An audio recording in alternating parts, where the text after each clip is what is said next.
और छत्तीसगढ़ में चक्रवाती तूफान मिचोंग का असर। सुकमा में कल दोपहर से लगातार बारिश हो रही है। पखांजूर में लगातार बारिश ने किसानों की चिंता बढ़ाई। धमतरी में सुबह से सर्द हवाओं के साथ बारिश हो रही है। पेंड्रा में बारिश और ठंडी हवाओं ने ठिठुरन बढ़ाई। चक्रवाती तूफान मिचोंग का असर छत्तीसगढ़ में भी नजर आ रहा है। धमतरी में सुबह से सर्द हवाएं चल रही हैं। पेंड्रा में बारिश और ठंडी हवाओं ने ठिठुरन बढ़ा दी है। लगातार बारिश हो रही है। चक्रवाती तूफान मिचोंग का असर साफ नजर आ रहा है। और रायपुर से हमारे साथ संवाददाता हेमंत शर्मा लाइव जुड़ गए हैं। हेमंत, मिचोंग का छत्तीसगढ़ में कितना असर नजर आ रहा है?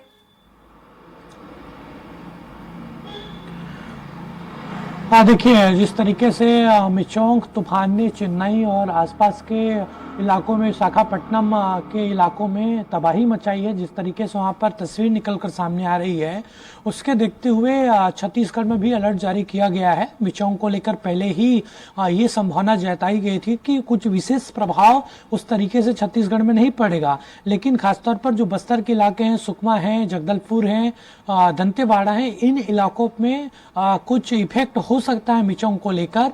और हालांकि मौसम विभाग ने ये कहा था कि मिचोंग तूफान से परिवर्तन एक तरीके से मौसम में देखने को मिलेगा। और उसी तरीके से कल सुबह से रायपुर के अलावा जो बिलासपुर संभाग है, दुर्ग संभाग है, बस्तर, सरगुजा, पांचों संभाग में, पांचों रीजन में बारिश हो रही है। रायपुर में कल रुक रुक कर बारिश हो रही थी। आज भी मौसम काफी बदला हुआ नजर आ रहा है। बादल छाए हुए हैं, सुबह बारिश हो रही थी और अलर्ट एक तरीके से जारी किया गया है। हालांकि उस तरीके से तबाही कहीं पर नहीं हुई है, ऐसी तस्वीर निकलकर सामने नहीं आई है। फिर भी 7 दिसंबर तक प्रदेश के कई जिलों में बारिश की संभावना इस तूफान की वजह से होगा। इसके अलावा बंगाल की खाड़ी में वर्षा, कई सिस्टम बन रहा है, तो उसका भी प्रभाव एक तरीके से यहाँ पर देखने को मिल रहा है। जैसे ही मौसम सुहाना हुआ है, जो न्यूनतम तापमान है वो भी काफी गिरा है, गिरावट उसमें आई है और ठंड का एहसास अब लोगों को होने लगा है। बिल्कुल हेमंत, तो 7 दिसंबर तक बारिश का असर जो है वो दिखाई देगा, लेकिन मौसम विभाग की तरफ से क्या हल्की मध्यम बारिश का जो है अलर्ट जारी किया गया है, या फिर अति जो है भारी बारिश भी हो सकती है? क्योंकि चक्रवाती तूफान है मिचोंग और ऐसे में जाहिर तौर पर नुकसान भी होगा, तो मौसम विभाग की तरफ से अलर्ट भी जारी किया गया है। हाँ, देखिए, अलग अलग एरिया, अलग अलग जिलों के लिए अलर्ट जारी किया गया है। रायपुर और दुर्ग, बिलासपुर संभाग की बात की जाए तो यहाँ पर मौसम विभाग ने कहा है कि मध्यम से हल्की बारिश होगी, लेकिन जो हवा की गति है वो काफ़ी तेज रहेगी। कई इलाकों में अंधड़ चलने की भी संभावना जताई गई थी और उसी तरीके से स्थिति देखी भी जा रही है इन तीनों रीजन पर, रायपुर, दुर्ग और बिलासपुर में। बाकी जो 2 जगह है, सरगुजा और बस्तर, क्योंकि सरगुजा में हमेशा अत्यधिक ठंड पड़ता है, वहां पर मौसम काफी सुहाना रहता है, तो उन इलाकों में भारी बारिश की चेतावनी जारी की गई है। बारिश को लेकर अलर्ट जारी किया गया है। हालांकि मैंने पहले ही कहा कि किसी तरीके से तबाही की तस्वीर अलग अलग इलाकों से निकल कर नहीं आई है, फिर भी मौसम विभाग ने हर जिलों में अलर्ट जारी किया है और कहा है कि जो एहतियात है, जो आसपास के नदी वाले क्षेत्र हैं, नाले वाले क्षेत्र हैं, वहां पर भी समुचित व्यवस्था की जाए। बिल्कुल, बने रहिएगा हेमंत। पेंड्रा से हमारे साथ विपत राम जुड़ गए हैं, साथ ही साथ धमतरी से जितेंद्र साहू लाइव जुड़ गए हैं। जितेंद्र, धमतरी में आखिर कितना असर जो है चक्रवाती तूफान मिचोंग का नजर आ रहा है?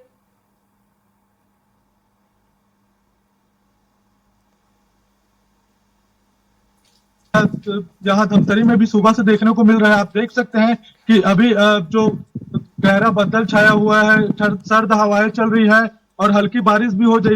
लिहाजा ठंड के चलते लोग जो है ठंड से बचने के लिए गर्म कपड़े का सहारा लेकर घरों से निकल रहे हैं। वहीं अलाव भी जलाया जा रहा है। और अगर किसानों की बात करूं तो किसान भी मौसम को लेकर काफी चिंतित दिखाई दे रहे हैं, क्योंकि कहीं ना कहीं यहाँ बारिश हो रही है और फसल की जो कटाई अभी प्रभावित हो रही है, इससे किसान अपने फसलों को त्रिपाल से ढकते नजर आ रहे हैं। और लगातार तापमान में गिरावट आई है, ठंड बढ़ गई और अभी भी इस वक्त आप देख सकते हैं कि मेरे पीछे हल्की बारिश हो रही है और यहाँ पर काफी ठंड बढ़ी हुई है। जी जितेंद्र, लेकिन आने वाले कितने और दिनों के लिए बारिश का अलर्ट जारी किया गया है?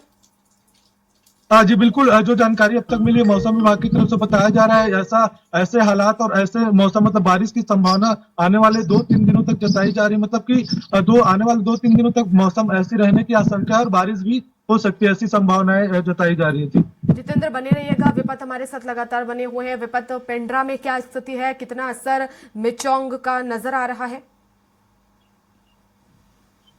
जी देखिए, कल देर रात से पेंडा के आसपास इलाके में गौरेला, पेंडा, मरवाही जिले में पूरे हल्की बारिश का असर देखने को मिला है, जिससे कहीं ना कहीं ये जो मिचोंग चक्रवात तूफान है इसका असर पूरे जिले में देखने को मिल रहा है। यह गौरेला, पेंडा, मरवाही जिला छत्तीसगढ़ के अंतर्राज्यीय सीमा पर बसा हुआ है होने के कारण यहाँ जो मिचोंग का जो असर है ज्यादा देखने को मिल रहा है।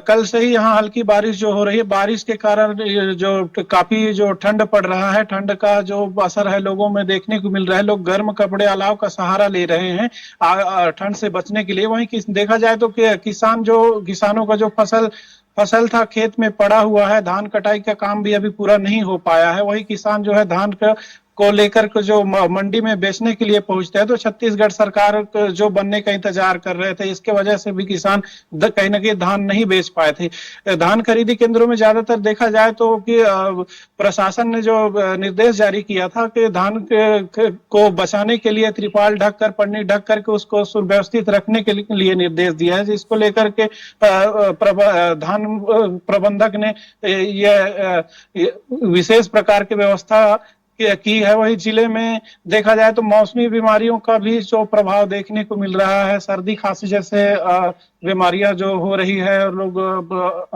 अस्पताल पहुंच रहे हैं, तो कहीं ना कहीं मिचोंग का असर जिले में खासा देखा जा रहा है। और मौसम विभाग से जानकारी ली गई, मौसम विभाग का साफ कहना है कि जिले में जो है अभी आज का वर्तमान तापमान 16 डिग्री तापमान है और मौसम विभाग का साफ कहना है कि आने वाली दिनों में भी इसी तरह का मौसम रहेगा, बल्कि और भी मौसम जो है बदल सकता है, ठंड बढ़ सकता है। जी बिल्कुल बने रहिएगा। जितेंद्र, धमतरी में फसलों को आखिर कितना नुकसान हुआ, कृषि वैज्ञानिक क्या कुछ कह रहे हैं इसको लेकर? जी बिल्कुल वर्षा, देखिए धमतरी में भी क्योंकि लगातार मौसम है 2 दिनों से ऐसे चल रहा है, सुबह से हल्की बारिश हो रही है, तो कहीं ना कहीं किसान चिंतित है और अभी भी काफी मात्रा में जो फसल की कटाई बची हुई है, तो किसान अपने काम को लगातार जल्दी करने की कोशिश कर रहे हैं ताकि बारिश में उनकी फसलें जो है ना भीग जाए। लेकिन इस बीच मौसम ने अचानक बदला और बारिश लगातार हो रही है, जिससे किसान चिंतित है और किसान जो है अपनी फसलों को त्रिपाल से ढक रहे हैं ताकि बारिश से बचा सके। कहीं ना कहीं किसानों की जो मेहनत है उसको, अपनी मेहनत को देखकर ये जो बारिश है उनकी मेहनत पर पानी फेर रहे हैं और काफी मात्रा में यहाँ जो फसल है किसानों की बारिश में भीग रही है और प्रभावित भी हो रही है जी। जितेंद्र, सबसे ज्यादा नुकसान कौन सी फसल को हो रहा है? देखिए छत्तीसगढ़ की अगर बात करें तो छत्तीसगढ़ में कृषि प्रधान ये प्रदेश कहा जाता है और यहाँ सबसे ज्यादा धान की फसलों की खेती की जाती है। तो सीधी सी बात है कि धान की जो फसल है वो ज्यादा प्रभावित हो रही है और यहाँ के किसान धान पर ही आधारित रहते, तो धान की जो फसल है यहाँ पर सबसे ज्यादा प्रभावित हो रही है और जिससे किसान चिंतित है। कोशिश कर रहे हैं, किसानों के द्वारा कोशिश ये की जा रही कि किसी तरह उनकी फसल को बचाया जा सके, इसलिए वो लोग त्रिपाल लेकर, झिल्ली लेकर खेतों की तरफ पहुंचे और अपनी फसलों को कवर कर रहे हैं। बिल्कुल, रायपुर से हेमंत हमारे साथ लगातार बने हुए हैं। हेमंत, एक तरफ तो मिचोंग का असर साफ नजर आ रहा है, बारिश से जो है वो ठिठुरन बढ़ गई है, लेकिन फसलों को भी काफी ज्यादा नुकसान पहुंच रहा है। देखिए, धान खरीदी का सीजन चल रहा है। कई जो इलाके हैं, कई जो क्षेत्र हैं, वहाँ पर धान की कटाई अभी भी नहीं हुई है, लगातार इसकी प्रक्रिया चल रही है और ऐसे में बारिश का होना निश्चित तौर पर फसलों को नुकसान पहुंचाएगा।